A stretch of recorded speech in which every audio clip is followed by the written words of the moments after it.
Barack Obama en face. Il a négocié en secret avec Vladimir Poutine. Et aujourd'hui, pour la première fois depuis qu'il a quitté le pouvoir, Macky Sall révèle tout. Etc. D'ailleurs, c'est le jour où il m'a dit que l'entrée de la Suède et de la Finlande à l'OTAN ne gênait pas la Russie. J'étais surpris. J'ai dit, mais pourtant, vous refusez pour l'Ukraine. Il dit, oui, mais l'Ukraine, c'est... Comment le Sénégal est-il devenu un pivot stratégique mondial? Pourquoi l'Afrique fait-elle trembler les superpuissances? Et quelles trahisons ont failli faire basculer la vie du président du Sénégal? Dans ce podcast d'exclusivité mondiale, on va traverser 3 niveaux de vérité. Les secrets du Sénégal, les enjeux cachés de l'Afrique et la guerre invisible pour le nouvel ordre mondial. Ce que Macky Sall va révéler, c'est comment un continent entier est en train de réécrire les règles du jeu. Vous pouvez réunir la Chine, les États-Unis et l'Union européenne dans l'Afrique. Et pourquoi ce qui se passe en Afrique aujourd'hui déterminera le monde de demain. Alors, regarde ça.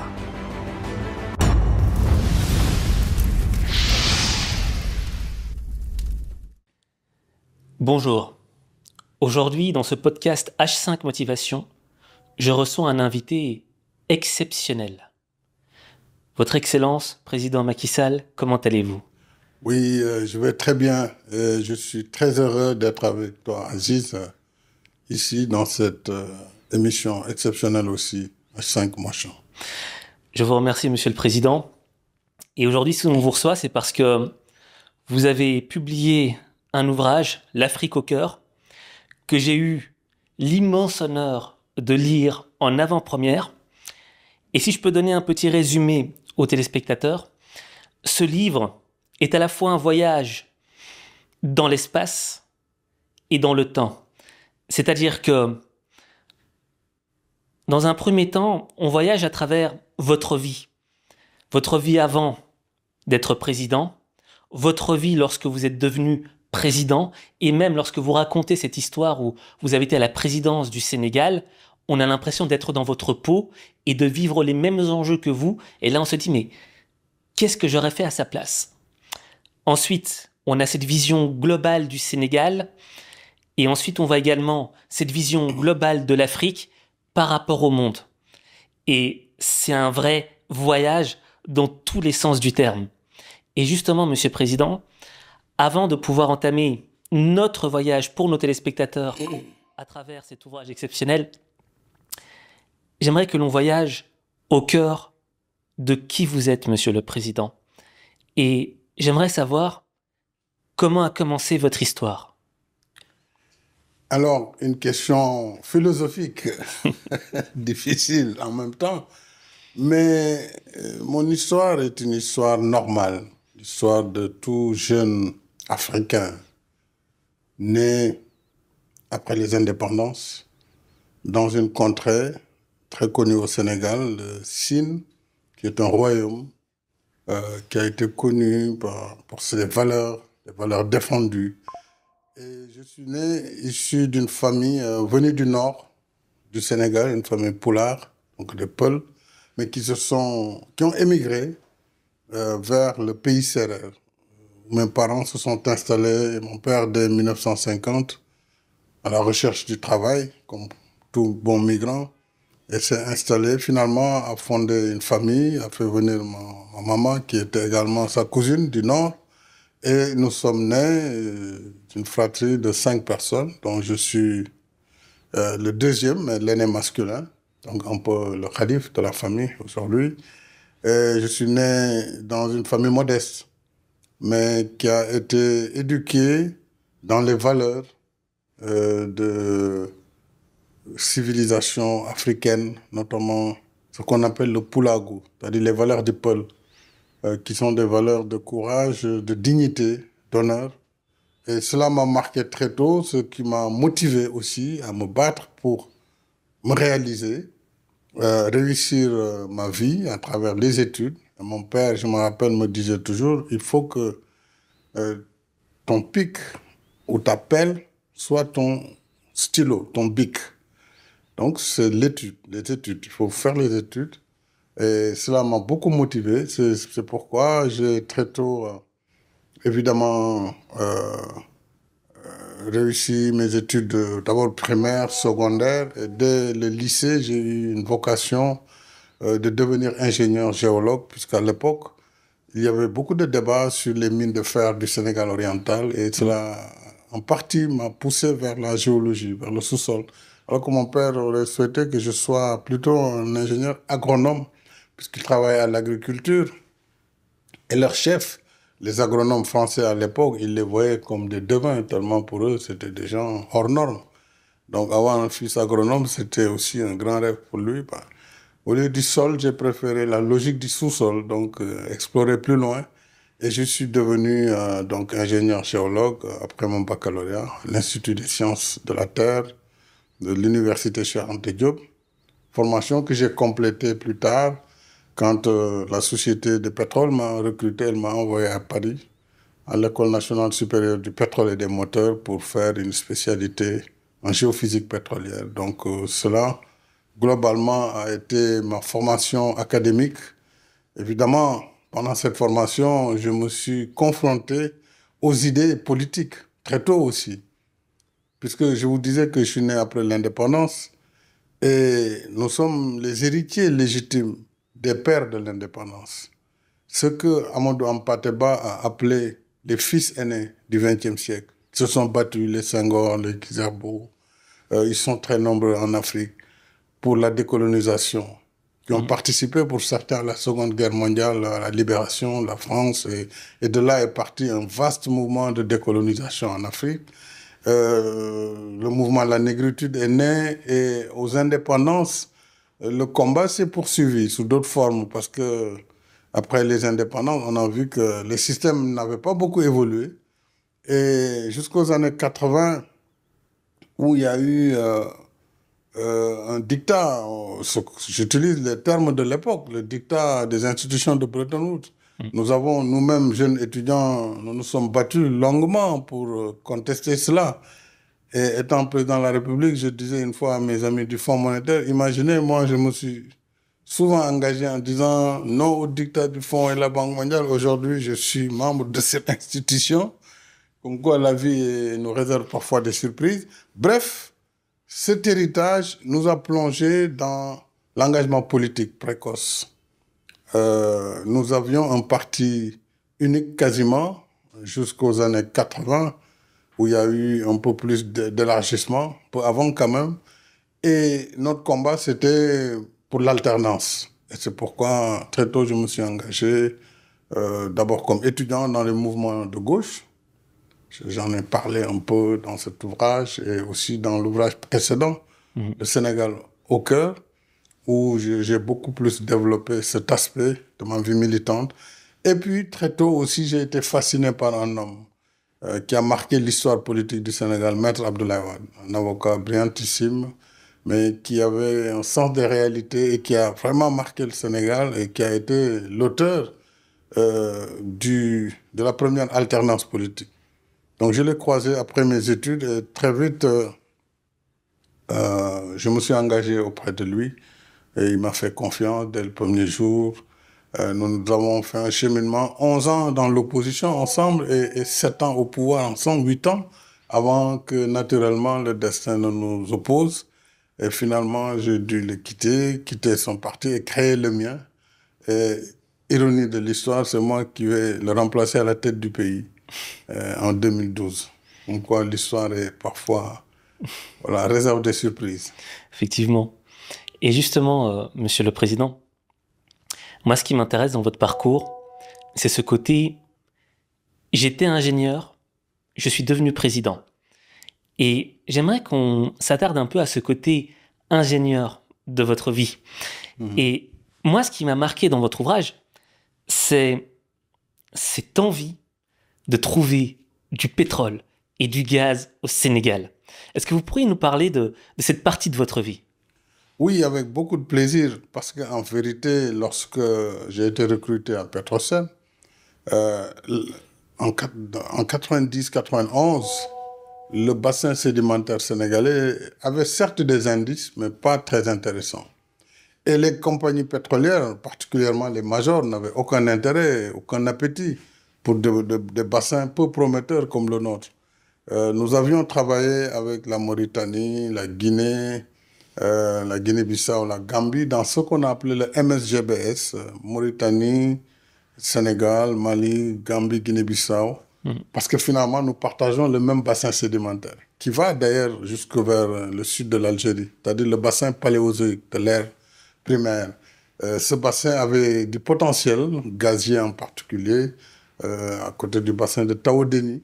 Et nous vendions des concepts géologiques et nous faisions la promotion pour attirer les compagnies, pas les grands majors comme ExxonMobil ou Total à l'époque, parce que ces mastodontes ne bougent que quand il y a de l'appétit, des gros morceaux. Mais très souvent, le pétrole, vous avez des indépendants, en général, qui sont texans, qui sont vraiment des aventuriers qui peuvent investir 5 millions de dollars, 10 millions, prendre le risque. Et c'est eux qui vont dans les pays peu prometteurs, qui achètent les données, qui prennent les blocs, qui font du traitement sismique, un peu d'analyse géologique, et qui font la promotion. Donc nous, à l'époque, notre but, c'était de faire la promotion de notre bassin sédimentaire, et nous participions à plusieurs conférences internationales de promotion ou des associations comme l'American Association for Petroleum Geologists, ou bien la Society of Geophysics. Et des rencontres comme ça, on venait avec nos données pour dire voilà le potentiel que nous voyons chez nous, ben, nous vous invitons à venir, etc. Nous l'avons fait avec toutes les générations de géologues, de géophysiciens, de Petrosen. Il faut rappeler qu'on a eu des découvertes il y a longtemps dans ce qu'on appelle le Dome Flore au sud du Sénégal, en Casamance offshore. Mais à l'époque, c'était du pétrole lourd, donc qui n'avait pas une vocation à être exploité. Et ce pétrole lourd est toujours là. Et nous avions aussi un peu de gaz vers Thiès, à Gadiaga, mais c'était de petites quantités. Donc le potentiel, il était là, la roche-mère, elle est là, donc il fallait maintenant trouver les gisements qui pouvaient économiquement être intéressants. Et ce travail a été obtenu quand moi je suis devenu président de la République en 2015, première découverte. Boum, on trouve du gaz à la frontière entre la Mauritanie et le Sénégal, exactement à la frontière maritime, en offshore profond, 2100-2500 mètres de profondeur. C'était important, puisque l'Atlantique nord, côté sud du Maroc, donc Mauritanie, jusque vers l'Angola, présente quand même des potentiels très, très importants. Et nous savons en géologie aussi, quand vous prenez l'Amérique du Sud, vous savez, ça s'embrique. Par analogie, on voit tout ça. Et cette exploration nouvelle, avec les nouvelles technologies, ont permis justement de mettre en lumière cette découverte. Et au même moment, quasiment quelques mois après, nous avions une découverte aussi, cette fois-ci, de pétrole au sud de la Gambie, dans ce qu'on appelait le gisement de Sangomar, en référence à la pointe de Sangomar, parce que c'est pas loin, à 100 km des côtes. Et cette fois-ci, on a eu un jugement de 100 000 barils de pétrole avec la société Woodside, qui est une société australienne. Eh bien, l'aventure a commencé comme ça. Donc, fin 2015, début 2016, découverte de pétrole, évidemment, avec tout le lot de joie, mais aussi d'inquiétude. Et c'est là où j'ai dit, il y a eu beaucoup d'erreurs par le passé dans beaucoup de pays, mais nous, ce que moi je vais déjà impulser, c'est la création d'un institut supérieur du pétrole et du gaz pour former les meilleures élites dans tous les domaines, afin que même si demain nous n'exploitons pas, parce qu'entre la découverte et l'exploitation, il se passe un temps important, de 4 à 5 ans minimum, qu'on appelle la période du développement, où on doit multiplier les puits, multiplier les études, regarder le marché et arriver à une décision finale d'investissement à partir de laquelle, évidemment, on y va ou on n'y va pas. Donc, il y avait encore de l'incertitude. Mais j'ai dit, lançons un institut du pétrole et du gaz qui a recruté sa première promotion. Il y avait, sur 2000 candidats, on en a pris 20. Et ils rentraient après le master ou un diplôme d'ingénieur. Ils font 2 ans. Donc aujourd'hui, je suis heureux de constater que ces promotions qui sont sorties de cet institut, franchement, occupent les positions de management, à la fois technique comme économique et financière. Et ça, c'était très important. Ensuite, j'ai impulsé toute une batterie de lois pour encadrer l'exploitation future du pétrole, notamment l'interdiction pour l'État d'engager des dettes en mettant en gage les ressources dans le sous-sol. Cela est prohibé au Sénégal, ce n'est pas possible. L'État doit garder sa crédibilité pour s'endetter, mais pas pour mettre en gage des ressources qui ne sont pas encore sorties. Donc ça, c'est très clairement interdit de par la loi, mais aussi la création d'un fonds pour les générations futures qui recouvrerait 10%, qui récupérerait 10% des ressources, des recettes, etc., etc. Et nous avons consolidé aussi notre position à l'ITIE, qui est l'initiative pour la transparence des industries extractives, où le Sénégal, naturellement, a eu une position de choix depuis que nous y sommes rentrés en 2013. C'est très intéressant, Monsieur le Président, parce que lorsque vous vous exprimez, on sent l'ingénieur, on sent l'homme de la technique. Et justement, moi, ce qui m'avait marqué, c'est que au début de votre livre, vous parlez de votre objectif. Votre objectif qui est à la fois un objectif technique, mais qui a un cœur émotionnel, qui correspond à l'électrification et à l'accès à l'eau de votre pays.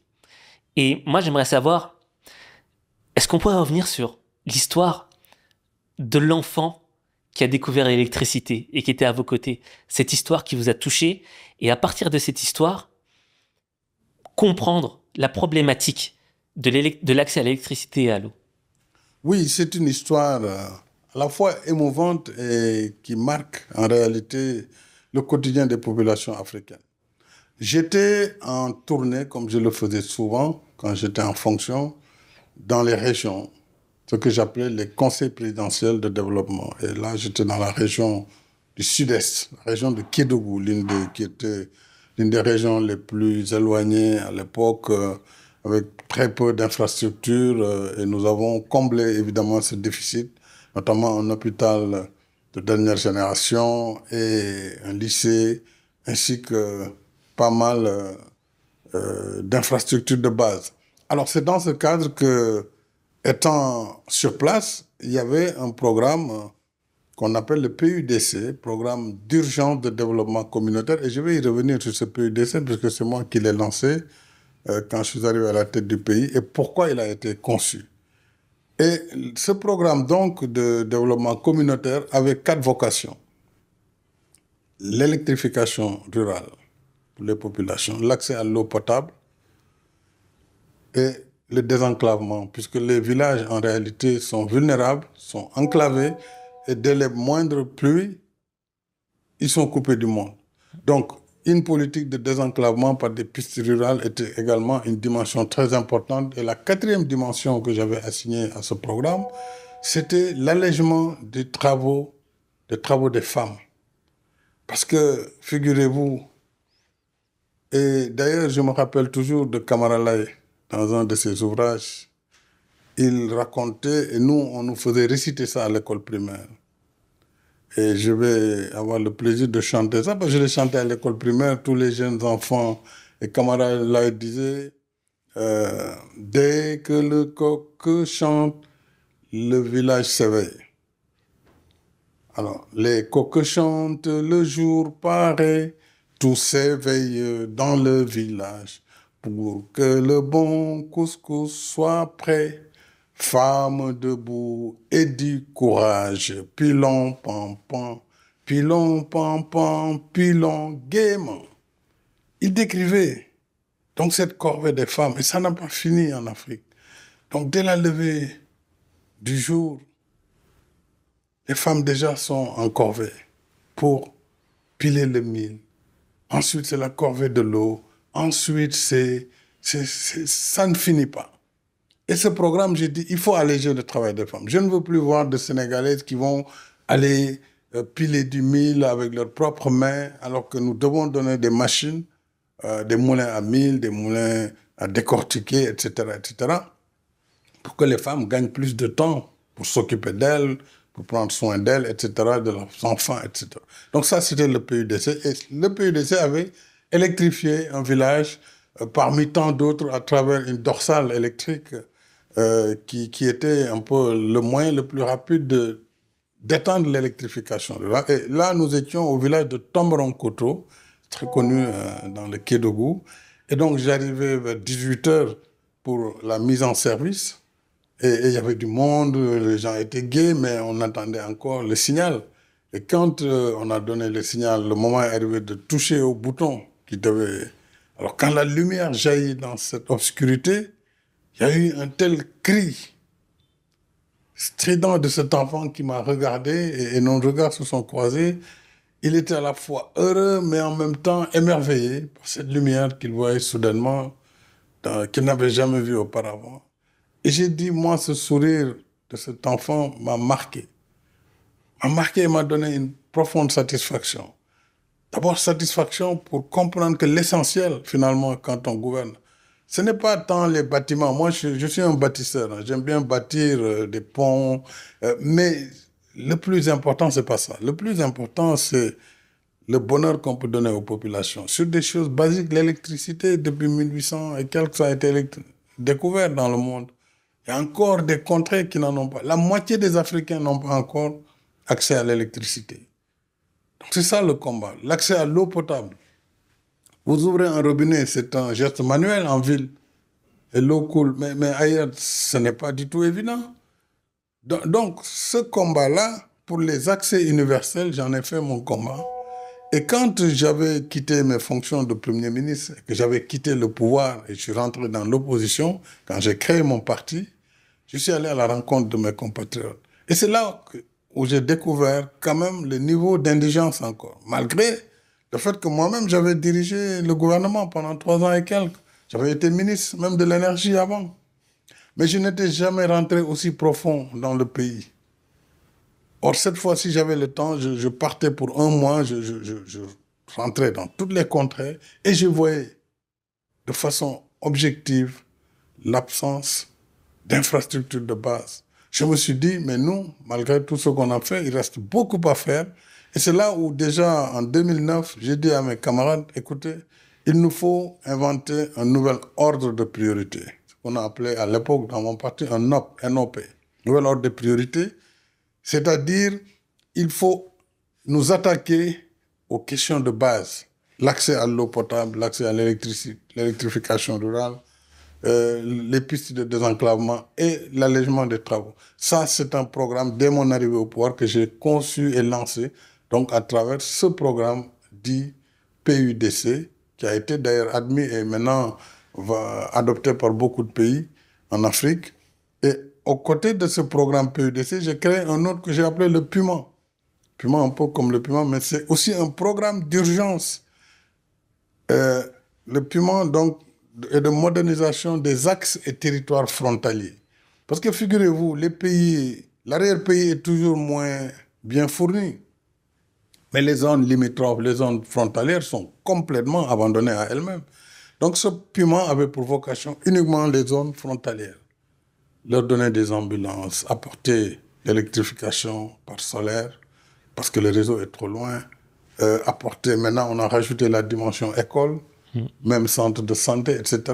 Donc ces programmes sont complémentaires et ont été très importants. On n'en parle pas autant que les autoroutes que j'ai lancées ou le train express, mais tout cela doit aller ensemble. Donc il y avait une vision de développement à long terme, le plan Sénégal émergent, sur un horizon de 20 ans, donc 2014-2035. Mais au même moment, il y avait des priorités. On ne va pas dire aux gens, attendez 2035 pour voir votre sort résolu. C'est pourquoi, en même temps, j'ai développé ces programmes d'urgence qui devaient agir, mais aussi toute la partie solidarité. J'ai beaucoup développé cette partie solidarité parce que je suis très sensible à l'humain. C'est-à-dire comment accompagner les moins nantis à travers les bourses de sécurité familiale pour des populations qui sont les plus démunies. L'État donnait des subventions directes, des transferts d'argent, les gratuité des soins, à la fois pour les enfants de 0 à 5 ans, sur l'ensemble des types de soins dans les hôpitaux publics, mais aussi les personnes âgées au-delà de 60 ans, 65 ans, ils avaient la gratuité des soins à travers un programme d'ailleurs que le président Abdoulaye Wade avait lancé, que nous avons complété, qui s'appelait le plan Sésame, pour ces personnes âgées qui n'avaient pas de couverture. Et j'ai lancé un programme de couverture maladie universelle, puisque en 2012, quand j'arrivais, il n'y avait que 20% de Sénégalais qui avaient une couverture maladie. 20%. Donc 80%, s'ils étaient malades, soit ils n'allaient pas voir le médecin, ou ils gardaient leur maladie, ou ils mouraient sans couverture. Donc, on a lancé ce programme qui nous a permis d'amener la couverture de 20 à pratiquement 57-60% quand j'ai quitté le pays. Évidemment, il y a encore un effort pour atteindre les 80%. Et donc, ça, c'est très important, ces programmes sociaux. On n'en parle pas assez. Mais pour moi, le développement, c'est d'abord apporter des solutions à ces problèmes vitaux de la personne humaine. Se loger, se nourrir, se soigner, se vêtir, ça, c'est les besoins fondamentaux de l'être humain. Et ça vient avant tout le reste. Et ce n'est pas malheureusement réglé dans tous nos pays. Mais c'est un combat qui se poursuit. Chaque régime doit faire son effort et essayer d'atteindre ses objectifs, notamment les accès universels. Et justement, Monsieur le Président, vous voyez, ce que j'apprécie, c'est comme dans votre livre, les chiffres sont précis. Il y a des pourcentages, c'est très ingénieur. C'est vraiment... c'est incroyable. C'est la déformation professionnelle peut-être. Voilà. Mais moi aussi, ce qui marque, c'est que, vous voyez, vous êtes un homme de technique. Vous êtes un homme cartésien, rationnel, de mathématiques. Et il y a un moment où vous êtes passé en politique. La politique a une autre mathématique. Absolument. Mais qui n'est pas nécessairement rationnelle et cartésienne. Elle ne l'est surtout pas. Et moi, Monsieur le Président, au fait, j'ai 2 questions pour vous. La première, c'est, lorsque vous étiez ingénieur, est-ce que dans votre esprit, vous aviez déjà cette ambition de vous dire « je serai président de mon pays » ? Ah non, jamais. Voilà. Et aussi, l'autre, c'est comment s'est passée votre ascension politique ? Alors, je n'ai jamais eu comme ambition d'être président de la République. Parce que, comme vous l'avez dit, quand on est ingénieur, on est d'abord dans la sphère technique. Et ce n'est pas la politique d'abord qui attire forcément l'homme. Mais la politique est venue vers moi avant que je ne sois ingénieur. Parce que je vous ai dit, étant étudiant déjà, je m'étais engagé. Et j'étais dans les partis de gauche, dans un parti d'obédience maoïste en particulier, où j'ai beaucoup appris.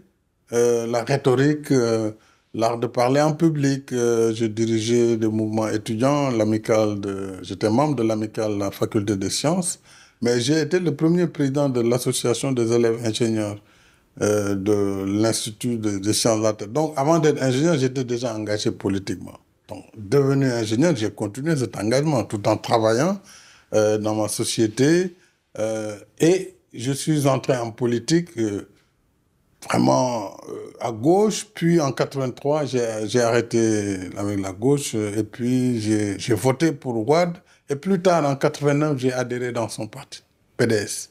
Et là, il y a eu effectivement une ascension très rapide, parce que le PDS était un parti qui a duré dans l'opposition. Les cadres l'avaient déserté. Il y avait très peu de cadres. Il y avait beaucoup d'avocats, naturellement, Wade lui-même étant un avocat, mais les cadres techniques, il n'y en avait pas beaucoup. Et quand j'ai ma première rencontre avec le président, je me rappelle, à l'époque opposant, il m'a tout de suite dit, écoute, ça tombe bien, moi je veux lancer une coordination des cadres du parti et je te pressens pour diriger la commission de l'énergie, enfin des mines et de l'industrie. Je serai plus tard son ministre des Mines aussi. Donc ça, c'est la première rencontre. Et donc, il a lancé cette coordination des cadres. Nous avons été là pour apporter une réflexion au parti, qui était un parti surtout soutenu par le monde rural à l'époque. C'était les paysans qui voyaient en Wade le sauveur, etc. Les citadins, c'était plus difficile. Quoique, il avait un électorat aussi citadin assez important et un électorat jeune. Par la suite, donc, j'ai évolué assez rapidement pour être membre de la direction du parti. Quasiment presque moins d'un an après, j'ai intégré le secrétariat national du parti comme secrétaire national adjoint, puis secrétaire national. Puis, il nous a demandé d'aller dans les régions. Je suis retourné à Fatick, où déjà en 98, j'étais le secrétaire général de la convention régionale de toute la région de Fatick. Et donc, 2000, plus tard, il est arrivé au pouvoir. Mais ce cheminement, c'est en 11 ans, c'est pas 11 jours. Hein. 11 ans de combat assez difficile, d'ostracisme. Vous connaissez comment ça se passe souvent en Afrique. Et donc, cette évolution dans le parti m'a projeté pratiquement au rang de numéro 3 avant l'accès de Wade au pouvoir, en 2000. Parce que à partir de 98, il y a eu une grosse restructuration et un départ massif de cadres qui ont quitté Wade parce que bon, ils voyaient plus la perspective d'une alternance après tant d'années. Et donc, c'est là où nous sommes arrivés, jeunes cadres engagés, et nous en voulions. Et donc, après lui, il y avait Idrissa Seck et je venais après Idrissa Seck. Mais je n'étais pas très connu par le public parce que voilà, j'étais pas un grand orateur. Voilà, mais je faisais mon évolution dans le parti. Et en 2000, donc quand le président Wade a été élu, bon, moi, je ne suis pas rentré au gouvernement tout de suite. Je ne suis rentré qu'une année plus tard. Mais après, il m'a pris comme conseiller à la présidence de la République. Et puis, un an après, il m'a pris comme directeur général de l'entreprise où j'étais. Je suis devenu le directeur général. Puis, quelques mois plus tard, le ministre de l'Énergie, qui était mon secteur d'évolution. Et j'ai fait une carrière ministérielle très rapide et très fulgurante. Puisque 2001, je suis rentré comme ministre de l'Énergie, des Mines et de l'Hydraulique. C'est un gros département. Puis ministre d'État, ministre de l'Énergie, des Mines et de l'Hydraulique. Puis après l'accident du bateau Le Joola, on m'a confié le département des infrastructures. Avec tout ce département, c'est très lourd. Vraiment, ça n'a duré qu'un mois. Et après, je suis retourné dans mes amours d'origine, le ministère des Mines et de l'Énergie, jusqu'en 2003. Où le président a voulu que je sois le ministre de l'Intérieur. Alors, je ne voulais pas, parce que j'étais technicien, je vous l'ai dit, j'étais déjà engagé dans les réformes pour la Sénélec, la privatisation. Alors, je voyais d'un mauvais œil le ministère de l'Intérieur, qui, à mes yeux, apparaissait comme le ministère de la répression, la police. Bon, il m'a dit non, c'est une nécessité, il faut que tu ailles là-bas. Bon, finalement, j'ai dit, si c'est votre choix, monsieur le président, je le ferai avec engagement. Et j'ai beaucoup appris. Je suis allé donc au ministère de l'Intérieur. J'ai fait que 8 mois là-bas, mais 8 mois intenses et riches d'enseignements. Parce que c'était un moment où malheureusement il y a eu un contentieux, une crise entre le président et son premier ministre. Et moi, ministre de l'Intérieur, j'étais entre les deux. Ouais, ce contexte-là commence à être difficile. Et puis finalement, au bout de ces 8 mois, j'ai été moi-même un premier ministre, donc désigné pour conduire le gouvernement. Et tout ça, on est en 2004, donc en 4 ans. 4 ans, et Premier ministre, je suis resté 3 ans, quasiment et demi. J'ai dirigé le gouvernement avec les hauts et les bas, j'en ai parlé. On est entre le marteau du président et l'enclume, la base qui refuse. Bon, ils sont jeunes, pourquoi eux, nous, on est venus avant, etc. Mais bon, c'est beaucoup d'enseignements. Et aussi, ça vous forge. Et ça vous donne de la carapace. Et après, donc, 3 ans et demi, le président a été réélu. Il m'a choisi comme directeur de campagne. Il a été réélu dès le premier tour. C'est après ça que j'ai été envoyé à l'Assemblée nationale pour diriger le Parlement comme président de l'Assemblée. C'est là où les problèmes ont commencé en vérité avec mon parti et puis qui ont fini par une loi me destituant en tant que président de l'Assemblée nationale. Et après ça, naturellement, j'ai démissionné. Et je me suis libéré de tous mes mandats, notamment celui de maire de la ville de Fatick. J'étais maire depuis donc 2002 et l'aventure a commencé. J'ai créé mon parti, l'Alliance pour la République. Et puis, on le voit plus tard, élections locales, j'ai repris ma mairie, la région. Et donc là, j'étais dans la perspective de conquérir le pouvoir. Voilà. Justement, Monsieur le Président, moi j'avais lu cette partie. Quand vous avez créé votre propre parti, Les couleurs, on prenait du marron, on rajoutait du beige, une tête de cheval parce que ça représentait, c'était le symbole de l'endurance, de la fidélité à l'homme. Ça m'avait marqué ça. Et Monsieur le Président, avec tout votre respect, on sent l'homme de la technique, et je le dis encore, et justement, moi-même qui ai côtoyé, qui suis de formation ingénieur et qui ai côtoyé beaucoup d'ingénieurs, il y a aussi une dimension dans la politique d'intelligence émotionnelle. Et ce que je veux dire par là, c'est que, un moment, lorsque vous étiez Premier ministre et que vous aviez tout le monde autour de vous, j'imagine que lorsqu'on est Premier ministre, on a plein de gens, plein de courtisans, plein de... Et il y a un moment où vous sentez qu'on veut plus de vous. Il y a un moment où vous sentez que c'est fini. Tu n'auras plus ta place, tu vas partir loin, et maintenant c'est à nous de continuer le pouvoir. Quelle a été votre émotion lorsque vous avez senti qu'on a essayé de vous évincer, et comment est-ce que vous avez fait pour rebondir? Parce que vous l'avez dit, vous avez créé un nouveau parti. Et c'est cette histoire-là, j'aimerais la comprendre humainement. Vous savez, lorsque on est dans le combat politique et qu'on sent que la terre se dérobe, qu'on est dans une phase difficile, qu'on vous désigne pour vous abattre, évidemment, le vide s'organise automatiquement autour de vous. Parce que les gens, ils sont peut-être très gentils, mais ils n'ont pas envie de mourir avec vous. Ils vous laissent seuls mourir. Ce sentiment, tous ceux qui ont connu la décadence l'ont vécu dans leur chair.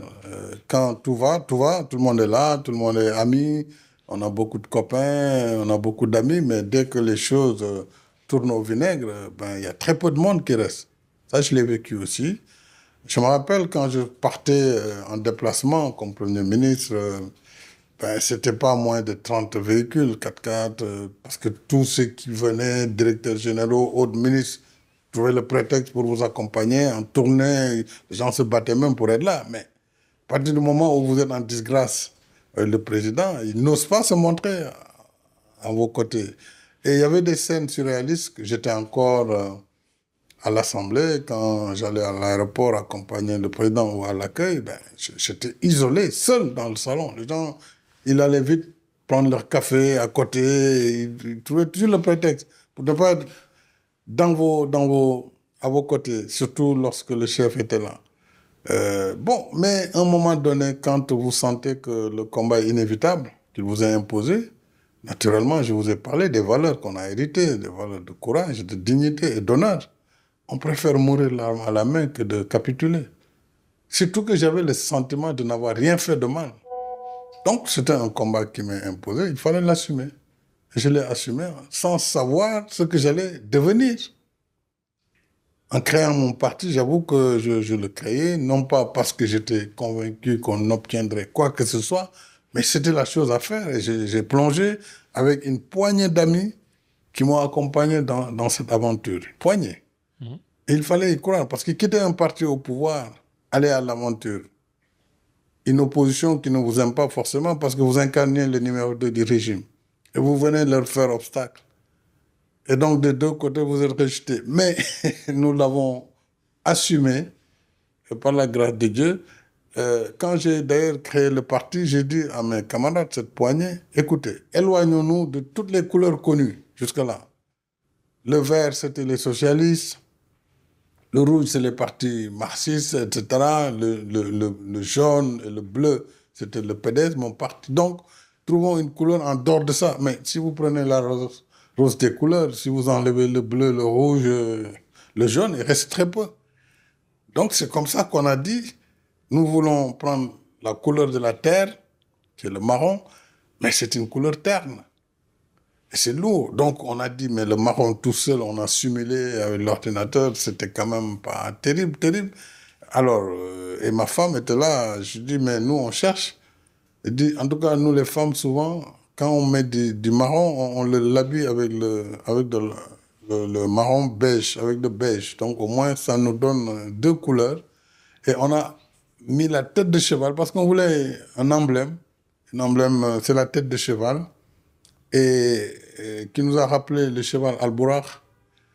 Mais aussi le cheval, on l'a pris pour l'honneur, la dignité qu'il incarnait comme animal, la fidélité, la force de travail et donc et la noblesse de l'animal. Donc on a pris le cheval, la tête de cheval comme emblème qu'on a mis en marron et le fond était donc qu'on a mis en beige, la tête de cheval, et sur fond marron. Et on a mis les étoiles, 15 étoiles qui représentaient les 15 régions du Sénégal, les 14 et la diaspora comme 15e région. Alors quand on a déposé, le gouvernement a dit non, si on les laisse avec ces 15 étoiles et la diaspora, ils vont nous prendre la diaspora. Ils nous ont dit non, non, si vous voulez que le parti soit reconnu, il faut enlever les étoiles parce qu'il y a un parti qui a des étoiles. J'ai dit qu'à cela ne tienne, ils n'ont qu'à enlever les étoiles. De toute façon, nous, la diaspora, c'est notre 15e région. Et nous l'avons vécu comme tel. Donc, le vide autour de soi, oui, je l'ai vécu, l'incertitude, et après ma démission de l'Assemblée, naturellement, de numéro 2 de l'État, je suis devenu simple citoyen. J'ai rendu mes passeports diplomatiques. Je ne les ai retrouvés qu'en étant élu président de la République. Je voyageais en passeport ordinaire pendant ce temps. Et il y a une anecdote d'ailleurs, un de mes militants en Espagne, quand ils m'ont accueilli, il était un peu content et zélé. Il a dit à la police espagnole, nous allons accueillir notre ancien Premier ministre. Il faut qu'on accède à l'avion. Il a tellement vendu l'affaire. Bon, quand je suis arrivé avec le passeport ordinaire, le policier lui dit, mais c'est ça votre ancien Premier ministre? Il n'a même pas de passeport diplomatique. Le gars, il dit, mais allez voir Google, vous allez voir que c'est un ancien Premier ministre. Mais ça, c'est l'Afrique, etc., etc. Donc, M. Ba, Soumane Ba, il s'appelle. Ça m'avait beaucoup frappé. Et quand je suis devenu président une fois, je suis allé retourner en Espagne, il était dans ma délégation. Il a versé des larmes parce que cette fois-ci, il dit, c'est la police qui nous escorte. Alors que chaque fois qu'on entendait les sirènes, nous, on fuyait, on était des commerçants marchant à la sauvette. Et ça l'avait beaucoup marqué. Tu vois, ça, c'est des histoires humaines comme ça qui me plaisent beaucoup et qui ont marqué cette période importante de ma vie. Bah, c'est ça qui est intéressant en fait, parce que nous, on a la façade médiatique. Ouais. On vous voit sur les médias et on voit pas toute cette histoire derrière. Donc, on n'arrive pas à peser l'homme. On ne sait pas qui est l'homme. Et là, par exemple, rien que cette anecdote, ben moi, elle me fait dire, à votre place, j'aurais eu peur. J'aurais eu peur d'affronter un pouvoir plus puissant que moi, sur papier. Ça ferait peur à n'importe qui. Et la majorité des gens auraient tendance à abandonner, à se soumettre, à trouver un moyen d'arrondir les angles. Et moi, ce que je trouve fort, c'est que vous êtes resté sur votre position. Et justement, moi, ce qui m'intéresse, c'est de savoir, Monsieur le Président, vous avez vécu tout ça. Vous avez vécu le rejet. Vous avez vécu la trahison humaine. Et toutes ces émotions négatives qui vous habitent, toutes ces déceptions qui vous habitent. Comment est-ce qu'elles ont pu laisser place à la motivation, à la niaque, d'aller de l'avant pour remporter les élections?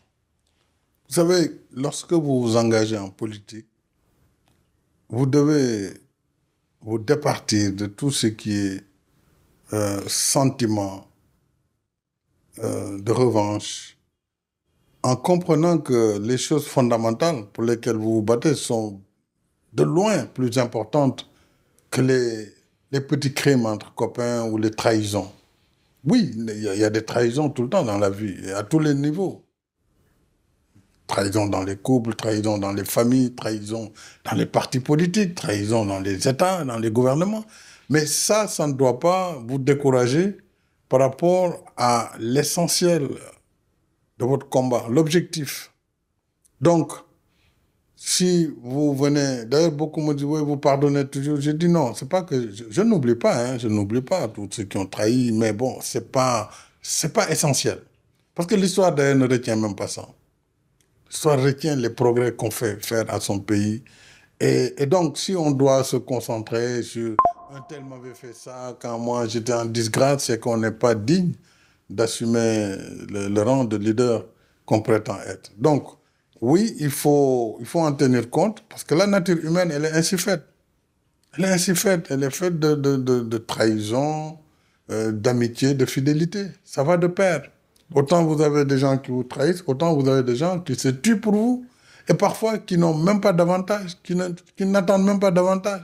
Parce qu'ils le font pour le cœur, ils s'engagent. Les gens, aujourd'hui, moi, je ne suis plus président, mais ceux qui me soutiennent, qui prient pour moi, sont de loin plus nombreux que ceux qui m'ont trahi.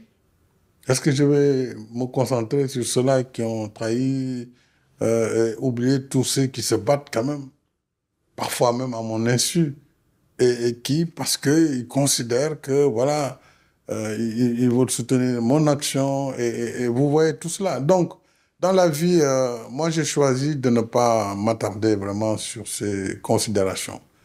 Je sais me fâcher, hein, comme je suis un être humain, mais je me fâche très rarement. Et quand je me fâche avec quelqu'un, c'est presque définitif. Mais j'ai une très, très grande capacité d'absorption. Et ça, je rends grâce à Dieu. Et je ne m'emporte pas très vite. Donc, je suis très posé, très pondéré. Et je sais encaisser. Mais je sais aussi fermer. euh, je sais fermer les portes et fenêtres quand c'est nécessaire. Mais bon, je ne le souhaite même pas parce que ce n'est pas important et ce n'est pas essentiel. Et justement, bah déjà ça c'est fort parce que moi j'ai pas cette capacité que vous avez. Hein. Moi si, c'est pour ça que je comprends, c'est une très grande qualité. Moi je n'ai pas cette capacité parce que c'est difficile. Mais justement, là je comprends mieux. Vous absorbez toutes ces méchancetés qu'on vous a faites. Et ensuite, lorsque vous êtes là, lorsque l'élection arrive, vous vous battez. Qu'est-ce qui vous donne l'envie d'avancer? Et en même temps, lorsque vous arrivez à remporter l'élection présidentielle, quel est le switch qui se passe à l'intérieur de vous-même? Déjà, à partir du moment où je me suis engagé et j'ai créé le parti, moi j'étais convaincu que si l'élection se tenait en 2012, avec le travail que nous avions fait sur 3 années, vraiment à temps plein parce que j'avais créé une société de consulting quand j'ai quitté. J'ai un ami qui était directeur d'une banque de développement qui m'a dit, écoute, Macky, moi je suis ton ami, je te dis franchement, ton histoire là, ça ne marchera pas. Parce qu'aucun partenaire ne va te donner un marché contre ton gouvernement. Et comme la manière dont tu es parti, ce n'est pas possible. Donc moi, je te conseille vraiment de te concentrer sur la politique. C'était courageux de sa part. Mais je suis rentré, j'ai dit à mes camarades, écoutez, le bureau d'études, tout ça, mettez ça dans les placards, allons-y à fond, battons-nous, H24. Allons à la rencontre de nos compatriotes. Et donc, pendant ces 3 années, vraiment, nous nous sommes donné les moyens politiques, d'abord de créer le parti, d'exister, de le faire connaître. Et je savais, de par le nombre de comités que nous mettions à la base, que si on va aux élections, nécessairement on amènera le président au second tour. Et nous, nous serions deuxième. Ça, je le savais mathématiquement, puisque nous avions plus de 4135 comités de 100 membres à l'époque. Donc, ça faisait plus de 435 000 voix minimum. Et effectivement, j'ai eu 710 000 au premier tour. Donc, je savais que si à l'élection, nous, on allait au second tour. Et dans ce combat, comme je vous l'ai dit, au fil des tournées, j'ai vu ce qui nous attendait. Et nous avons conçu notre programme qu'on a appelé le chemin du véritable développement, en Wolof Yoonu Yokkute, où nous avons repris ce concept de nouvel ordre de priorité et la nécessité aussi d'engager des réformes, de donner plus de soutien. Et dès que j'ai été élu, le soir même, ma pensée, c'était de voir quel programme nous allons mettre en marche tout de suite. Et j'ai été élu le 25 mars. Et le 2 avril, c'était la passation. Et le 4 avril, la fête de l'indépendance. Une semaine entre l'élection et la prise de fonction. Et c'est là où j'ai vu aussi la puissance de l'État du Sénégal. Je veux dire, sa solidité. Et d'ailleurs, mon remplaçant, l'actuel président Bassirou Diomaye Faye, pareil, il a été élu le 24 mars pour prendre fonction le 2 avril. La même armée qui salue le président sortant, c'est elle qui l'accueille, l'État qui se met à 4 pour organiser la transition. Et ça, c'est très important et ça, on doit le conserver. Parce que c'est le signe des grands États. Et donc, moi, le 4 avril, je n'avais pas encore de gouvernement. J'ai juste nommé un Premier ministre. Nous avons fait la fête nationale, version très donc modeste. Et après le 4 avril, j'ai formé mon premier gouvernement. Et moi, je connaissais très clairement mes priorités. Parce que j'avais l'avantage quand même d'être Premier ministre avant, d'être ministre dans plusieurs secteurs, d'être président de l'Assemblée. Je savais parfaitement ce sur quoi il fallait insister. Et donc, c'est pourquoi, tout de suite, on a fait ce qu'il fallait. Et j'ai réadapté ce programme, véritable chemin du développement, donc vers le plan Sénégal émergent, qui a été finalisé en 2014. Et en 2014, on a basculé vers ce nouveau référentiel des politiques publiques, normalement qui est en vigueur, parce qu'il y a une loi qui l'institue comme programme économique au Sénégal, même si les nouvelles autorités ont lancé d'autres lois, mais il faut déjà changer cette loi qui donne le référentiel unique des politiques publiques. Et donc, 2014 a été le démarrage du PSE, qui a fait quand même des résultats extrêmement importants. C'est assez fort, parce que quand je vous écoute, Monsieur le Président, je remarque une chose. Vous voyez, dans d'autres pays occidentaux, lorsqu'un candidat gagne les élections présidentielles, il a son petit temps de repos, il a son petit temps pour savourer le plaisir de la victoire. C'est un luxe pour nous. Tout est priorité. Et justement, et c'est ça qu'on ressent, et on ressent aussi dans votre livre. Et moi, c'est ça qui m'a marqué. C'est qu'il y a une partie dans votre livre où, lorsque vous devenez président, on a l'impression qu'on rentre dans votre peau. J'ai lu ce livre et je me disais, waouh, là, le président, il nous met à sa place. Et là, je vois toutes les difficultés. Les appels des différents États. Tout cela. Et je me dis, déjà là, il y a un stress. Parce que le stress, c'est pas de se dire est-ce que je vais être bon ou pas. Le stress, c'est je suis responsable d'une grande nation. Et moi, Monsieur le Président, justement, c'est là. J'aimerais que vous partagiez avec nos téléspectateurs les différents appels que vous avez reçus dès que vous avez été nommé président. Qu'est-ce qui s'est passé directement et qu'est-ce que vous avez ressenti? Qu'est-ce qui vous a habité à partir du moment où vous avez su que vous alliez habiter la fonction? Tout de suite, ce qui s'est passé, j'étais à l'hôtel au Radisson Blu de Dakar, donc le soir de l'élection, et nous suivions donc les résultats. J'étais dans ma suite avec mon épouse, on était seuls.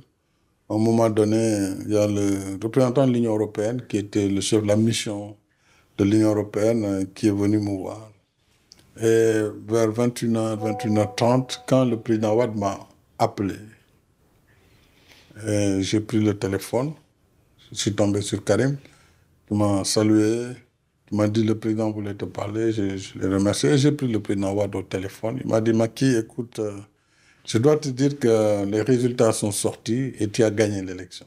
Ça, c'est mon adversaire qui le disait, le président en fonction. Donc je voulais te féliciter. C'est quand même fort, mais en Afrique. J'ai dit, Monsieur le Président, je vous remercie pour ce geste. On n'attendait pas moins de vous. Et comment va Madame la Première Dame, Viviane Wade? Elle me dit, elle est là avec les enfants. Je lui transmets mes hommages. Et je salue également Singheli, sa fille, je salue Karim et tout. Et le représentant de l'Union européenne a suivi l'émission, la conversation. Et donc, quand j'ai raccroché, j'ai dit à ma femme, oui, c'était Medwad. Donc, il reconnaît que j'ai gagné. Et puis, je suis venu m'asseoir. Le type, il dit, mais Monsieur le Président, vous vous rendez compte, vous venez de gagner l'élection présidentielle? J'ai dit oui. Il dit, mais vous ne le faites pas. C'est pas possible, il faut qu'on sabre le champagne. J'ai dit, ah oui, mais sauf que moi, je ne prends pas de champagne. Donc, il dit, non, non, moi, je vais dans ma chambre, c'est à côté. Il est parti. J'ai dit, oui, mais moi, je vais prendre de l'eau. Bon, alors, moi, j'ai pris mon verre d'eau avec ma femme. Et puis, il dit, il était étonné qu'il n'y ait pas cette manifestation de joie. Parce que déjà, moi, je voyais tout de suite la charge qui attend. Quel gouvernement? Il y avait une très large coalition qui me soutenait. Tous les candidats, nous étions 14, dont le président sortant. Et donc, les 12 autres m'ont soutenu. Oui, c'est une charge. qui mettre au gouvernement, qui ne pas mettre au gouvernement, mes compagnons. Déjà, j'étais dans cette phase, et puis les téléphones qui commencent à sonner, les chefs d'État qui appellent, voilà, à gauche, à droite, voilà, on rentre tout de suite dans la fonction. Et la presse m'attendait en bas pour ma première déclaration. Donc, il fallait finaliser avec mes amis du parti, de la coalition, parce qu'il y a une coalition qui me portait. Et puis, bon, j'ai finalisé le papier pour faire mon premier discours, 1 heure après. Et avant de commencer la vaste sortie pour faire un tour de ville qui nous a mené toute la nuit quasiment dans les rues de Dakar. Et on a fini à notre état-major à Liberté 6 Extension. Donc, c'est des moments assez intenses en émotion, mais en même temps, vraiment la prise de conscience que quelque chose de nouveau est là et maintenant on est face à son destin. Qu'est-ce qu'on va faire? Qu'est-ce qu'on ne va pas faire, etc. Voilà, mais c'est passé naturellement, j'allais dire, du candidat au second tour qui pensait qu'il pouvait passer au président élu. C'est instantané. Et on habite tout de suite la fonction. La responsabilité, les appels, les chefs d'État américains, européens qui appellent, les collègues africains. Maintenant, tout de suite, tu es au niveau à leur niveau. Et puis voilà. Et puis le lendemain, c'était déjà le président élu, les discussions avec les autorités qui prennent contact, la sécurité qu'on vous envoie, parce que c'est le président élu, voilà, elle est là. Et puis voilà, et puis une nouvelle vie commence. Une nouvelle vie commence. Et, Monsieur le Président, là où je vous ai vraiment connu, certes, j'avais vu votre victoire quand j'étais plus jeune, mais moi, il y avait un moment qui m'avait marqué, Monsieur le Président. C'était cette conférence de presse que vous aviez avec le président des États-Unis d'Amérique, Barack Obama, qui était venu au Sénégal. Et là, vous m'aviez laissé sans voix. Je dis sincèrement, je voulais même en faire une vidéo sur H5 Motivation parce que c'était très très fort. C'était l'occidental qui venait dans un pays africain qui voulait imposer sa vision. Et vous lui avez répondu d'une manière magistrale, c'était juste pour le public, je repasserai l'extrait. Je l'ai dit déjà en Conseil des ministres, c'est l'option du Sénégal pour le moment, mais tout en respectant les droits des homosexuels. Et nous n'avons pas, pour l'instant, nous ne sommes pas disposés à lever cette disposition de la loi. Ce qui ne veut pas dire que nous sommes homophobes. Mais il faut que la société absorbe ces questions, qu'elle prenne le temps de les traiter sans qu'il y ait une pression ou une force à appliquer par rapport à ces questions. C'est comme la peine de mort. C'est des questions que chaque pays traite. Chez nous, nous l'avons abolie depuis longtemps. Dans d'autres pays, cela s'impose parce que la situation du pays l'exige. Et nous respectons en fait le choix de chaque pays. Mais soyez rassurés, le Sénégal est un pays vraiment de liberté et les homosexuels ne sont pas pourchassés. Mais pour le moment, il faut aussi qu'ils respectent le choix des autres Sénégalais. Mais en gros, Barack Obama voulait une plus grande ouverture pour l'homosexualité, c'était une question sociétale, et on peut le comprendre, mais vos priorités étaient ailleurs, et votre réponse magistrale était que, oui, mais nous, nous avons aboli la peine de mort. Et on le voit dans le visage de Barack Obama, une certaine surprise. Et cet épisode-là, Monsieur le Président, pour moi, c'est l'exemple chimiquement pur de ce que l'on veut faire aux Africains. Constamment imposer une vision. Et vous, dans votre parcours de politique internationale, comment est-ce que vous avez fait pour changer cette vision que le monde a de l'Afrique? Oui, d'abord, je voudrais saluer le président Barack Obama. Il m'a fait l'amitié de venir au Sénégal en juin 2013. Il est resté 3 jours au Sénégal. Il a rencontré des gens, il est allé à Gorée, on a dansé ensemble. Vraiment, ce que souvent les présidents américains ne font pas. Vous savez, pour des raisons de protocole de sécurité, venir manger la cuisine africaine, il a pris un yassa, etc. C'était très amical et vraiment, J'avoue aussi que, bon, je lui ai rendu visite 2 fois. J'ai fait 2 fois, j'ai rendu visite 2 fois à Washington. On a gardé une relation très forte tout au long de son magistère avant son départ en 2016, parce que je représentais souvent le NEPAD aux réunions du G20, du G7, donc on a pu développer beaucoup de... Il m'a même appelé par la suite, avant que je ne quitte mes fonctions. Quand le débat s'est posé, troisième mandat ou pas, pour vraiment s'enquérir, mais de façon très, très respectueuse et très habituelle. Donc, j'ai de l'amitié pour lui. Alors, la question, bien sûr, des LGBT à l'époque était à l'ordre du jour, elle l'est toujours.